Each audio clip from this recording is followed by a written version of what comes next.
Hello, we are working on our darts next. So the first step in the vest is going to be sewing our darts.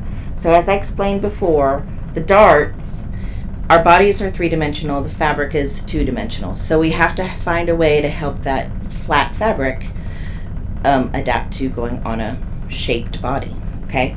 So one of the ways you can do that with darts, you can also have shaped seams. We will have a shaped seam, but it's not a shaped seam, it is a curved seam. But those are some of the ways that you might have to help manipulate the shape of the fabric so that it actually fits on a three-dimensional figure. So the darts, we're going to be working right now with the front piece of fabric. That's the only fashion fabric piece you'll need right now. We'll be working with the front lining. We'll be working with both back pieces. So there are 4 pieces, well, 1, 2, 3, 4, 5, 6 pieces, individual pieces. Yeah. So we've got 2 backs, 2 front linings, and 2 front fashion fabric. And each of those will have darts. So we have a total, now the backs have 2 darts. So that's 1, 2, 3, 4. We have got 1 on each lining, 5, 6, and then we've got 1 on each front fashion fabric. So we'll be sewing 8 darts. I'm going to show you how to do it twice. They all work the exact same way, but I'll do it twice just so we can kind of see how it happens. But other than that, once you learn how to do it the one time, each of these should be the same, all right? So the first thing that we're going to do is locate your dart. Right? So this dart, now there's also football shaped darts which will go through a large piece of fabric and come down and end up, it'll come to a point at each end. Because this dart ends at a hem or a seam, it ends, when it's drawn, it looks open at the bottom, okay? So what we're going to do is these 2 lines, we're going to fold the fabric right sides together, and we're going to match these 2 lines exactly and sew on that line, all right?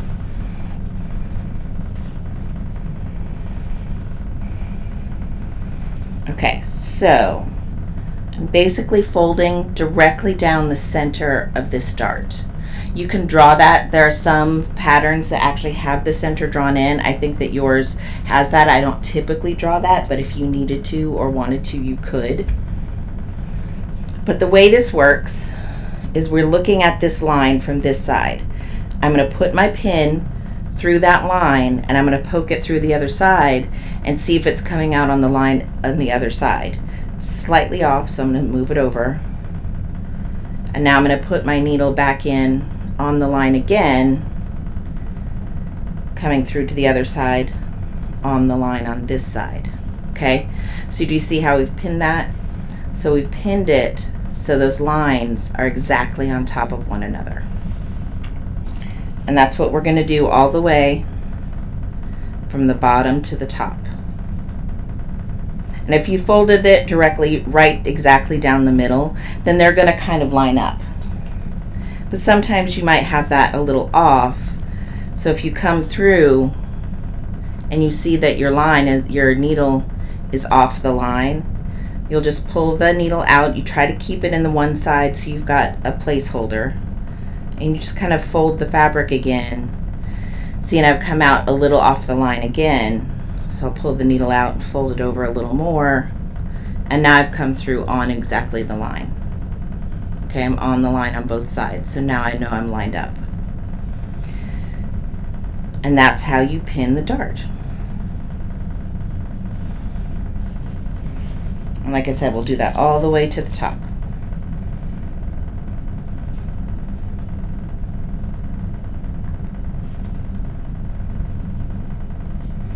And I tend to keep my pins fairly close when I'm doing darts because I really want to be precise. Again, precision is important because when you're off just a little bit and you do that on every single dart, that kind of gets compounded as it goes all the way around the body. You see the top of our dart comes to a point right on that fold. Okay, so that's what your dart should look like when it's pinned. All right, I'm going to pin this one as well, because like I said, I'm going to show you twice. Actually, I'm going to pin on one of these so that when I sew it, you can see it a little better. Now, it may be harder for you to see this line on this one because I've done it in yellow. But when you trace, you want to use a color that you can see, but that isn't going to show through on the other side. And for me, with this project, it's yellow. The tracing paper options we have here are white or light gray. I think they call it, the manufacturer calls it light gray, but I usually just call it white because it kind of looks like that. We have yellow, we have a light blue, we have a navy blue, and we have red. If you're getting your own tracing paper, what we have here in the shop is a wax based. They work the same way. What you'll probably find at Joann's is a chalk based, and that just means that marking will go away more easily. You can kind of brush it off when you're done, whereas the wax one, you have to work a little harder to get it removed. The reason why I prefer the wax one for costuming is because oftentimes, as we said, you'll have a draper or a first hand, and they're cutting out the patterns, and then they're passing them on to the stitchers, and you don't want those marks to come off as they're being passed from one person to another to get the job done. All right, I think just one more pin, because I really want my pins to end coming through exactly at that top point. Okay, so there's our pinned dart. I like to pin from the bottom up because I like to sew darts from the top down. You can sew them either way. There may be different people that have different recommendations or different preferences. Like I said, I prefer to stitch from the top down.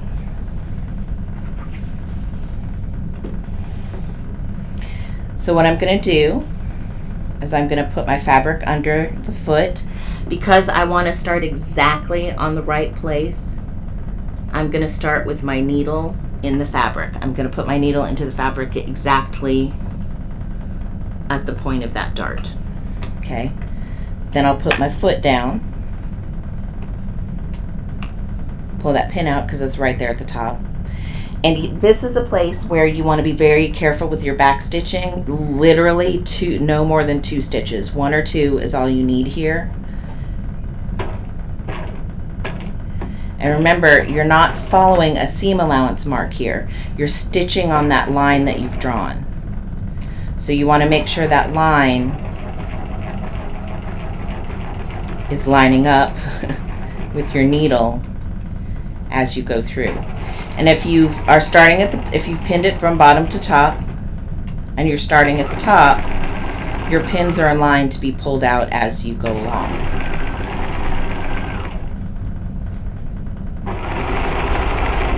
And you're probably going to sew a little more slowly than I do. That's fine. It's probably better since you're just starting. Remember, we back stitch at the bottom. We're going to go all the way to the edge. Turn our hand wheel so our looper ends at the top. Pull away. And now I've got my dart sewn. Okay? There we go. Now, one of the things we want to do, we've sewn, and the next step is to clip, right?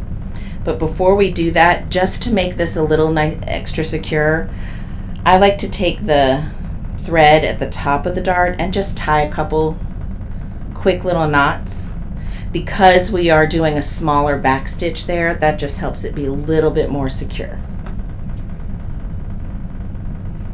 All right, I'm going to show you one more time. And then that's our darts. And then the next thing I'm going to show you is thread tracing. This is something we've talked about, what we'll see in practice. All right, I'm starting at the point of the dart. I'm starting with my needle in the fabric exactly at that point. Get my tails out of the way. Pull my pin out. Literally 1 or 2 back stitches. And stitch exactly on top of that line. pulling out the pins as you go. All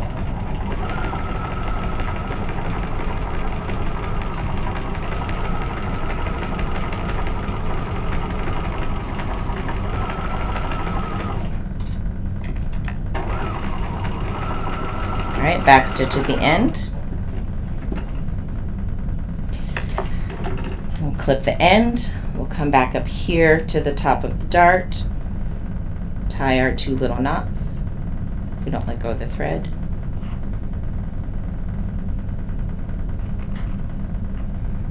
And then we will clip. All right, so now this is our dart, what it looks like sewn.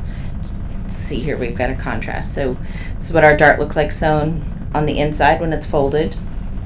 When we've opened that fabric out, we're going to have to press this dart to one side or the other. We can't press it open like we would a seam because it's got a fold in the middle. And typically you press towards center on this piece of fabric, this pattern piece rather. This is my front lining. This is my side seam. This is the piece that my facing will be sewn on. So this is the center. This will be the center front closure. I know that because it's opposite the side seam. So when I press my dart, I'm going to press it toward that side. Okay. Now this is what it looks like on the outside. It's just going to look very much like a seam. It just ends at a point up there. All right. So now let's press our darts. Just remember, we sew, clip, press.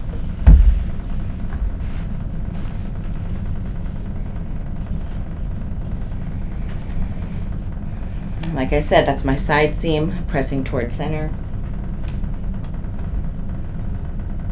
And I'll give this a little tension. You want this dart to press nice and flat.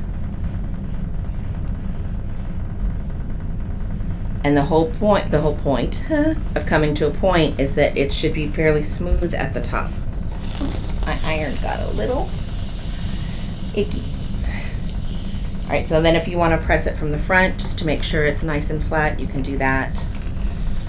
So now once our dart is pressed, it looks like that. Hopefully your iron doesn't spit water on your fabric. All right, and this is our right side, okay? Now this is my fashion fabric front piece. Again, I have the side seam, so this is my center front closure. So I'll be pressing toward my center front.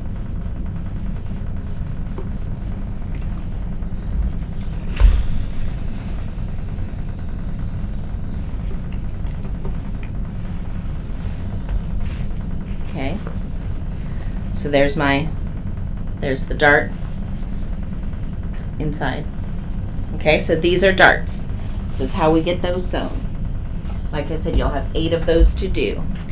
The other thing I want to show you today is thread marking, because we have some marks that are on the inside of our fabric that we need to see on the outside of our fabric in order to use them properly. Okay?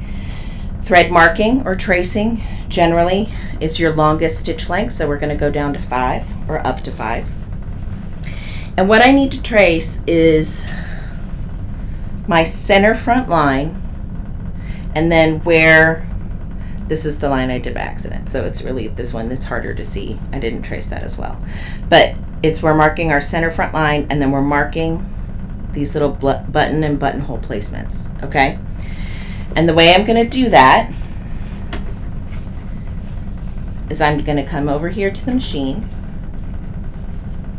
I'm going to start, because I'm trying to be precise and sew exactly on the line.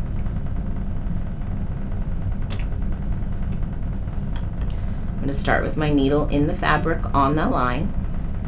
And just like the dart, you're stitching on the line. There's no back stitching here. This is just for marking. We're not holding 2 pieces of fabric together. And you're just stitching on that line. You can also do this by hand. You could just kind of stab stitch in and out. You could just kind of run your needle and thread along that line. But if we've got the machine, access to the machine, and it's ready to go, we might as well use that. Again, we're just marking so there's no back stitch. So now that line that was on the inside of my fabric, I have now effectively traced to the outside. But this is something I don't have to worry about erasing or going away, because when I'm done with this line, I can just pull that thread right out. And next I'll do the same thing with my button/buttonhole marks. And you can stop and cut after each one of these. I'm just going to kind of slide it along.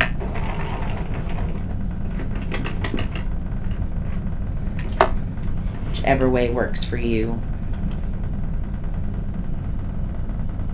Again, you put that needle in right on the line, stitch to the end of the line. We'll pull our looper up, slide back to the next. Straight across, looper up, and then one last one. We have 5. Remember, there's 5 5/8 inch buttons, so we'll be marking 5 buttonhole marks. Now I'll go through and clip this thread.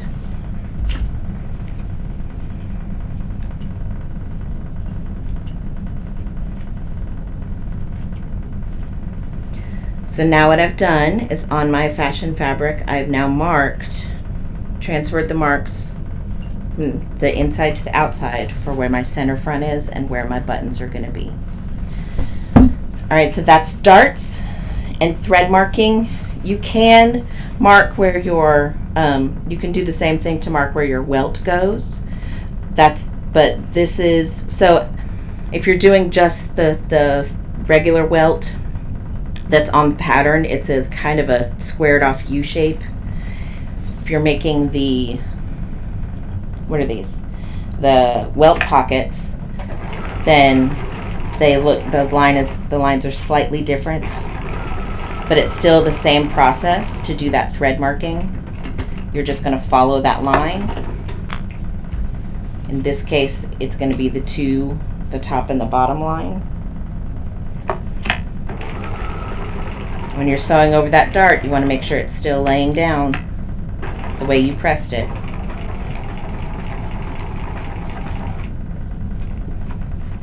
And if you are doing the welt, just the welt, not the pocket, it's going to be a different shape, but it's going to be that exact same process. So now we have transferred those marks from the inside to the out. Oops. So that's darts and that's thread chasing. The next step that we'll do is going to be attaching the front facing to the front lining. Thank you very much.